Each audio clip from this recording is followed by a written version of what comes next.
It's for looking, not touching. That attitude about Baltimore's Inner Harbor is changing. Is everybody ready to jump in the Inner Harbor?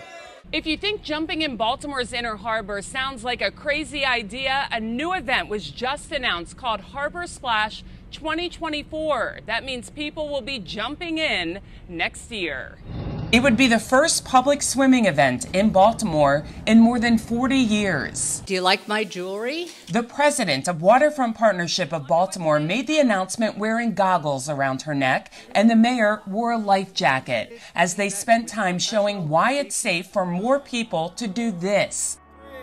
3, 2, 1, go! Jump in the Inner Harbor, as some did this summer during planned events. We are not recommending that people jump in the harbor anytime they feel like it. There's more than just pollution out there, including commercial boat traffic, recreational boat traffic, jet skis, weather events.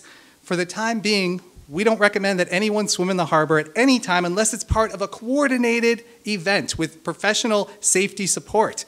And that is what Harbor Splash will be. Swimmers will be assigned a time slot and enter the harbor in groups and can splash and swim throughout their allotted time. We have seen the wildlife. Turtles, rockfish, even a dolphin was spotted in the harbor a few months ago. You can swim in this harbor. It is safe. There are times of the year where this water is probably almost at the same level as you'd find offshore at Assateague or Ocean City. And a documentary tried to make the case that the water is clean enough for us humans too. An urban waterway like this has, as you heard, has more hazards in it than just sewage contamination.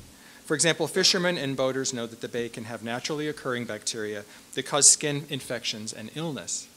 At IMET, we measured the incidence of these naturally occurring Vibrio bacteria and saw that these were no more prevalent here than they are anywhere else in the Chesapeake Bay. There are now 4 trash wheels in the city collecting 450 tons of trash every year. And they tell us the amount of sewage discharging into the water declined 97% between 2018 and 2022. And what you can see here is that less than 50% of samples were passing the bacteria beach swimming threshold in 2009. Today, about 80% of those samples are now passing that beach threshold, which is a huge improvement and the reason why, one of the main reasons why we felt like it was time to start utilizing this harbor as a recreational resource to start jumping into the Baltimore Harbor. Everybody that says anything about Baltimore talks about this body of water.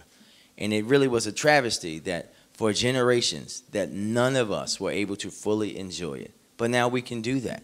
And we can do that more and more. And we can do that most days. As long as it hasn't rained for 48 hours, you can do it. Rain events caused Anacostia Riverkeeper to cancel planned splashes in D.C. a few times this year. But there's excitement for this new view of the Inner Harbor. Are you convinced that they've cleaned it up and it would be safe?